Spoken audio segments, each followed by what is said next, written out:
Mesdames et messieurs, bonsoir et bienvenue à vous dans cette édition de ce jeudi 22 juin 2017. Voici les titres. Le président de la République a présidé aujourd'hui la cérémonie d'inauguration du nouveau port minéralier du Goubet.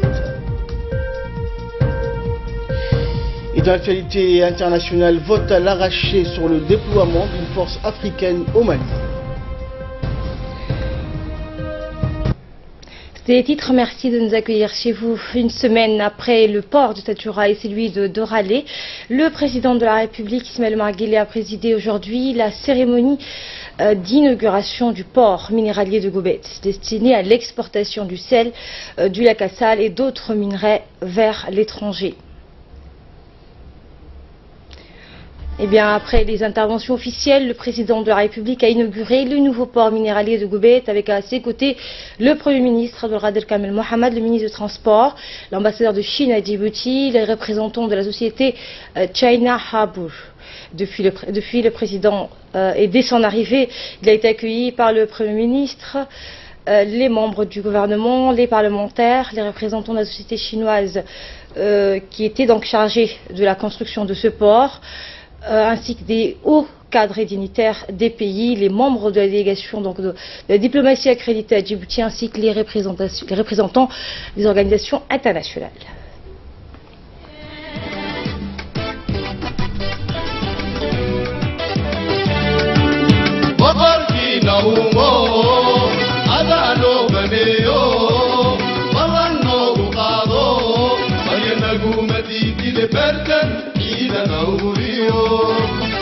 Barakada Rasulki o barakada Nagudau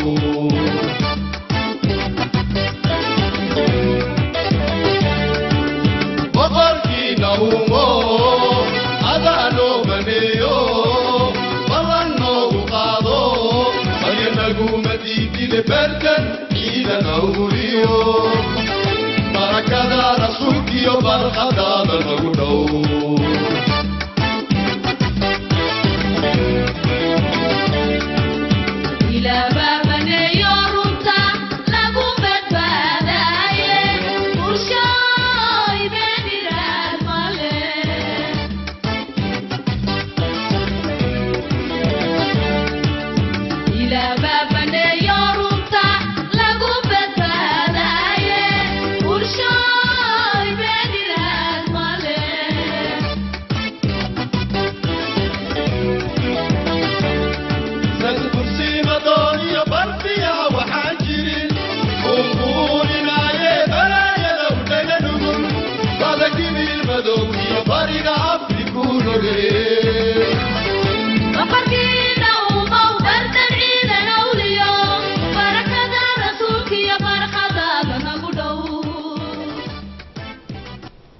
Et entamant la série des interventions, le président des autorités des ports et des zones franches, Abdelkader Omar Haddi, a énuméré les atouts de ce port minéralier du Goubet ainsi que les opportunités économiques qu'il offre à la République de Djibouti. Nous l'écoutons. Nous sommes tous réunis aujourd'hui pour une inauguration historique, celle du port du Goubet. C'est la 5e inauguration d'un projet majeur que connaît notre pays cette année. Plus que jamais, Djibouti est une interface entre les continents africains et les principaux routes commerciales du monde.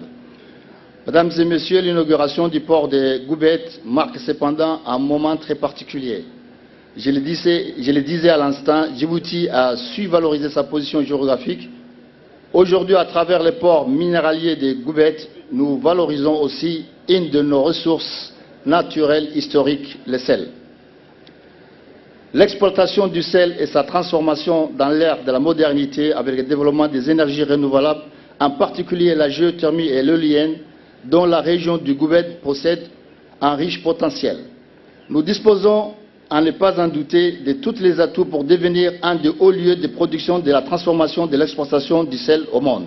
Le port de Goubet dispose d'un quai d'une longueur de 400 mètres, d'une profondeur de 24 mètres, pouvant accueillir des navires de plus de 100 000 tonnes et des aires de stockage d'une capacité de 120 000 tonnes. Un tapis roulant de 10 km acheminera le sel depuis le lac Assal jusqu'au navire lorsque les volumes des exportations atteindront les 1 million de tonnes.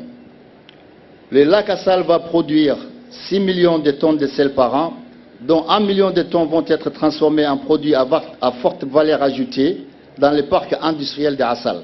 Et 5 millions de tonnes par an vont être exportées à l'état brut aux quatre coins du monde. Monsieur et madame, c'est avec une fierté particulière que je m'adresse à vous, car ce nouveau port est également le symbole des efforts de son Excellence le Président de la République pour développer l'économie du pays de manière cohérente dans l'ensemble du territoire de la République. La région de Goubet va jouer pleinement son rôle dans le développement du secteur industriel et aussi touristique du pays. Djibouti est un carrefour des routes commerciales, mais Djibouti également va devenir un centre de production industrielle. Ces millions d'Africains sont d'autant de consommateurs qui un jour auront sur leur table du sel issu du lac Assal. Et dans son intervention, l'ambassadeur de Chine accrédité à Djibouti a rappelé le niveau des bonnes relations et coopérations fructueuses entre la Chine et Djibouti. Il a surtout mis en relief les différentes réalisations et infrastructures qu'a permis de mettre sur pied cette coopération ô combien bénéfique pour l'économie de la République de Djibouti. Voici un extrait de son discours.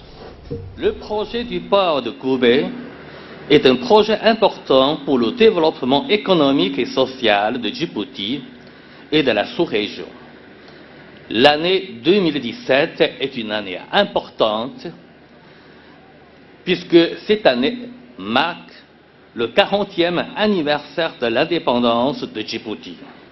À la veille de la célébration de son indépendance, nombreux projets d'infrastructures sont successivement inaugurés, tels que le chemin de fer, les ports d'Oralé, d'Atchoura et aujourd'hui Goubet, la nouvelle conduite transfrontalière de l'eau potable. Ce sont autant de fruits des efforts inlassables déployés par le gouvernement djiboutien et de son peuple sous la direction de son Excellence M. Ismaël Guelleh, président de la République de Djibouti. L'année 2017 est comme une saison de récolte. Les acquis du développement de l'économie et de l'amélioration du bien-être du peuple sont les meilleurs cadeaux pour le 40e anniversaire du pays.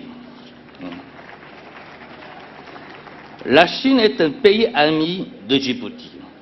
Elle accorde depuis toujours une grande importance aux relations sino-djiboutiennes et au développement économique et social mutuellement avantageux pour les deux parties.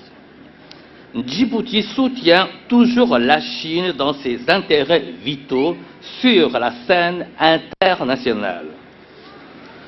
Je souhaite que nos relations d'amitié puissent s'élargir et s'approfondir encore davantage pour maintenir ensemble un développement commun et durable. Pour terminer, je voudrais former au nom du gouvernement chinois et en mon nom personnel les meilleurs vœux de prospérité pour Djibouti et de bonheur pour son peuple. Merci. Et pour sa part, le ministre de l'Équipement et des Transports, Mohamed Abdelkader Moussa Helem, a particulièrement souligné l'effort qu'accomplit son département pour la promotion de l'économie du pays à travers la création notamment des infrastructures portuaires telles que le port minéralier du Goubet. Voici un extrait de son allocution. Excellence, Monsieur le Président de la République, votre présence ici et celle de nos juristes assemblées témoignent de l'intérêt que vous portez à ces projets dont les retombées sont multidimensionnelles et constituant un des piliers incontournables qui s'inscrit dans les projets de grande envergure. Nous voilà réunis à nouveau pour inaugurer le port de Goubet. Port après port, Djibouti se dote désormais des terminaux portuaires et spécialisés afin de diversifier l'offre portuaire. Les évolutions que connaît notre système portuaire méritent d'être saluées tant pour sa compétitivité et sa conformité aux standards internationaux. Ce nouveau port minéralier construit sur la baie de Goubet est désormais équipé des équipements modernes permettant de servir des navires de dernière génération. C'est à travers ces ports que Djibouti souhaite exporter plus de 6 millions de tonnes de sel à l'échelle internationale. Comme vous le savez, le lac Assal est situé à 153 mètres au-dessous de la mer. du niveau de la mer, celle que l'on surnomme lac Bahr al-Asal, est le point le plus bas du continent africain et le troisième du monde. Il est à rappeler que les réserves du lac Assal constituent un gisement inépuisable puisque plus de 6 millions de tonnes de sel y sont apportées chaque année par l'infiltration de l'eau de Goubet et des sources chaudes salées. C'est pourquoi l'exploitation d'une ressource comme le sel est un enjeu majeur pour le développement économique de cette région. Cependant, le port de Goubet accélérera la croissance économique en favorisant l'exploitation des richesses nationales et contribuera à la création d'emplois. Ces projets, bien sûr, s'inscrivent également dans une perspective de développement qui demeure le fer de lance de notre économie. Hormis les ressources du sel, souvent appelées l'or blanc, la région de lac Assal présente également des potentialités touristiques. Ce site est d'une rare beauté échantillon sous le soleil. Également, il s'ajoute à cela la vallée des Rifts, qui représente un potentiel de ressources géothermiques dont les travaux de construction des centrales géothermiques ont été récemment inaugurés par son Excellence le Président de la République. Je sais combien ce nouveau port est à la fois un choix stratégique pour valoriser les recherches naturelles et réussir le défi de la décentralisation. Mesdames et Messieurs, je profite de cette occasion pour exprimer ma profonde gratitude à l'égard de l'Exim Bank qui a financé ce projet à hauteur de 64 millions de dollars. Également, je tiens à remercier China Harbour Engineering Company, l'entreprise qui a construit ce port. Je ne saurais finir mon allocution sans adresser mes vives remerciements et gratitude à la population de la région pour l'accueil chaleureux. Enfin, je tiens à remercier toute l'équipe et toute la communauté portière qui ont travaillé d'arrache-pied pour la réussite de cette cérémonie. Bien sûr, le directeur général du port, Saad Omar Guelleh, qui a fait un travail. Et clôturant la série des discours, le président de la République, Ismaël Omar Guelleh, a rappelé le développement des infrastructures, que le développement des infrastructures constitue un facteur d'accélération de la croissance économique tout en valorisant les potentiels qu'offre notre pays. Je vous propose d'écouter le chef de l'État. Bismillahirrahmanirrahim. Alhamdulillah.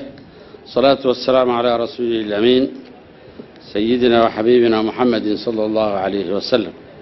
Mesdames et messieurs, dans la droite lignée de notre stratégie nationale d'expansion et de diversification de notre économie, nous voilà réunis aujourd'hui dans la belle et riche région du Goubet pour la mise en service du port minéralier. En effet, comme vous le savez, le développement des infrastructures constitue un facteur d'accélération de la croissance économique et offre une meilleure valorisation des potentiels du pays.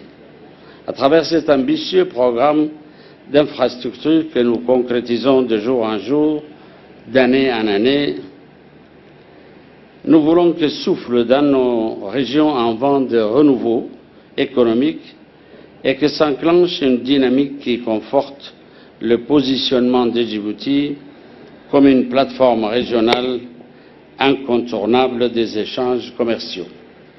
La réalisation que nous inaugurons aujourd'hui entend être un outil inédit au service de la diversification du secteur des transports et ouvrir de nouvelles perspectives pour l'économie nationale dans un secteur encore sous-exploité.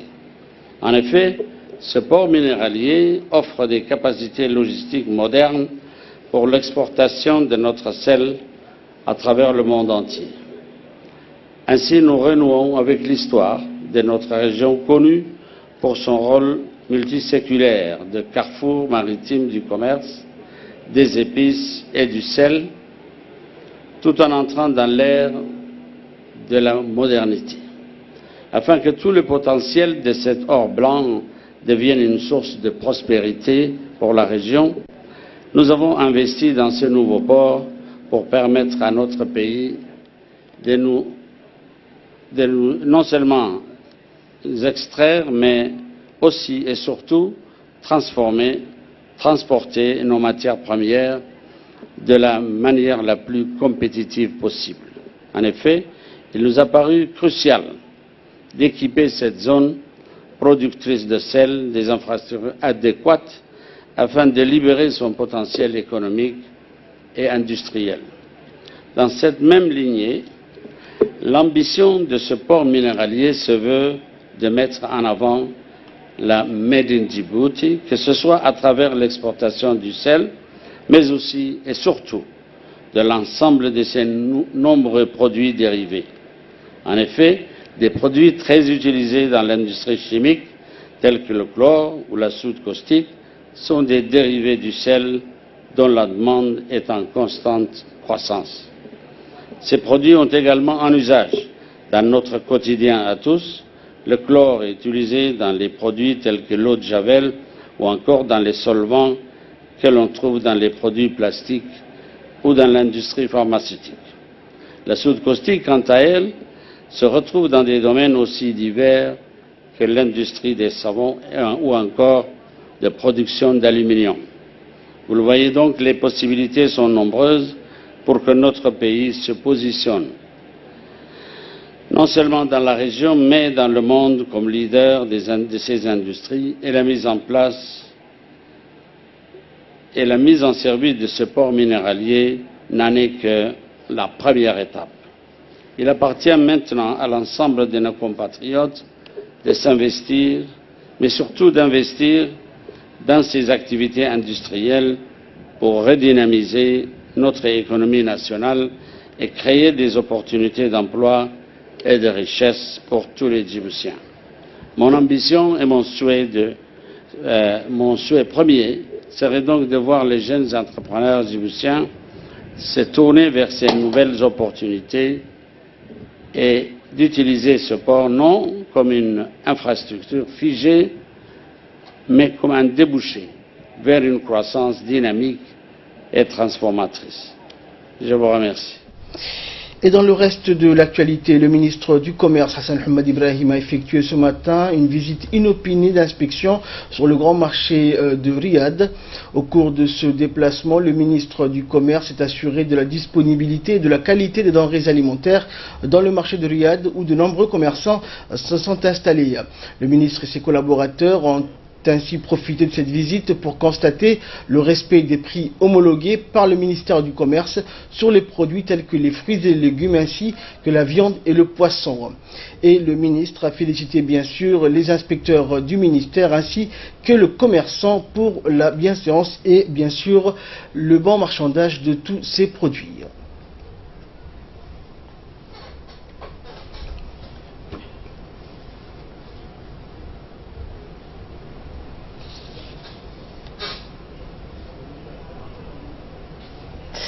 Et dans une brève intervention, le ministre du Commerce a été satisfait de sa visite et a demandé aux commerçants de faire plus d'efforts sur la qualité sanitaire des denrées alimentaires et le respect du code de commerce et des consommateurs. On l'écoute. Après troisième jour du mois béni du Ramadan, l'équipe en charge de contrôle m'a fait part de la hausse des prix. Surtout de légumes et des fruits, particulièrement les tomates. Le prix de ce tomate a été augmenté, c'est-à-dire a passé de 200 à 1000 francs. Le ministère, devant cette situation, le ministère avait décidé de procéder au contrôle sur le terrain. Le ministère a organisé une réunion d'information avec le syndicat qui est le seul interlocuteur. Depuis, il a été décidé d'un commun accord de baisser les prix et réduire à 200 francs. J'ai fait appel à tous les opérateurs économiques de faire à se conformer au prix homologué par le ministère. Les pratiques inflationnistes ne seront pas tolérées car elles pénalisent finalement le consommateur djiboutien. Également dans l'actualité, le ministère de la Femme et de la Famille, dans le cadre du projet d'autonomisation des femmes et du renforcement des communautés, continue sa tournée pour sensibiliser les associations des femmes dans les secteurs de l'artisanat et de l'agropastoralisme à se transformer en des coopératives. Rappelons que la tournée a débuté le 13 juin dernier au chef-lieu de la région du Tadjoura et l'équipe se trouve actuellement dans la ville de l'Unité. Ce sont quelques 30 femmes membres de 3 associations qui ont leur siège à Yoboki, à Mouloud et à Dikil même, qui durant cette journée ont bénéficié d'une sensibilisation sur la gestion des coopératives et particulièrement sur les avantages d'avoir une coopérative génératrice de revenus plutôt qu'une simple association à but non lucratif pour les activités qu'elles exercent. Ces associations ont été identifiées par le ministère de la Femme et de la Famille lors d'une première mission de la région de Dikil les 16 et 17 juillet 2016. Le projet d'autonomisation des femmes et de renforcement des communautés piloté par le ministère de la Femme et de la Famille est financé par l'USAID avec l'appui technique du PNUD. Son objectif est d'aider les femmes à s'autonomiser économiquement et de vivre décemment de leurs activités génératrices de revenus. Et dans sa première phase, ce seront 15 associations au total, à savoir 3 associations dans chacune des 5 régions qui seront renforcées tant dans leur organisation que dans leur activité économique. Car en plus de se voir transformées en coopératives, elles recevront des équipements ou un appui financier pour leur permettre de produire et de commercialiser leurs produits. L'atelier de sensibilisation sur la gestion des coopératives a été coprésidé par le président du conseil régional, Abdelrahman Younis, et par le sous-préfet de la région, Youssouf Ali. Pastoralisme et de l'artisanat. Depuis sa création et suivant la feuille de route tracée par son Excellence le président Ismaël Omar Guelleh pour développer les conditions féminines, le ministère de la Femme et de la Famille a mobilisé tous ses efforts et ressources pour la mise en œuvre des projets et des stratégies visant au développement des femmes dans notre pays. Et enfin, page nécrologie pour clore l'actualité nationale. C'est avec une grande tristesse que la famille Abdelkader Waberi Askar nous a annoncé le décès de Maria Mohamed Aden à Nantes, en France, à la date du 20 juin 2017. Elle était l'épouse de feu l'ancien président de l'Assemblée nationale, Abdelkader Waberi Askar. Maria Mohamed Aden, connue sous le nom de Sharifo, était appréciée de tous pour sa gentillesse et l'aide qu'elle a apportée à de très nombreuses personnes. C'était une femme pilier de la communauté djiboutienne de Nantes, connue pour sa générosité et sa disponibilité. La communauté djiboutienne nantaise a perdu là un repère. C'était une fervente partisane également du parti RPP, parti qui permit l'indépendance de notre pays. Nous prions Allah Tout-Puissant d'avoir pitié de son âme et de l'accueillir dans son paradis éternel. Inna lillahi wa inna ilayhi raji'un. Et de là, nous passons à l'actualité internationale au Mali. Le Conseil de sécurité de l'ONU a donné son aval pour l'envoi d'une force dans le Sahel pour lutter contre les groupes djihadistes. La résolution a été adoptée à l'unanimité à New York. Les États-Unis étaient le seul obstacle au texte. Mais après un accord entre Paris et Washington, la veille du vote, l'adoption de la résolution pour le déploiement d'une force anti-djihadiste dans la région du Sahel ne faisait aucun doute. Le texte porté par la France est donc passé comme lettre à la poste hier soir à New York. La résolution a en effet été adoptée à l'unanimité par le Conseil de sécurité de l'ONU au grand bonheur de l'ambassadeur de la France aux Nations Unies. La résolution encourage également les pays à fournir un soutien à cette force qui viendra en renfort des éléments déjà déployés par les 5 pays qui composent le G5 Sahel, à savoir le Burkina Faso, le Mali, la Mauritanie, le Niger et le Tchad. L'Union européenne a déjà engagé 56 millions de dollars, de quoi donner une nouvelle dimension à la lutte contre la montée de l'extrémisme djihadiste dans la région du Sahel. Une victoire pour les pays du G5. Merci à vous d'avoir suivi ce journal. Très bonne suite de programme sur Télé Djibouti.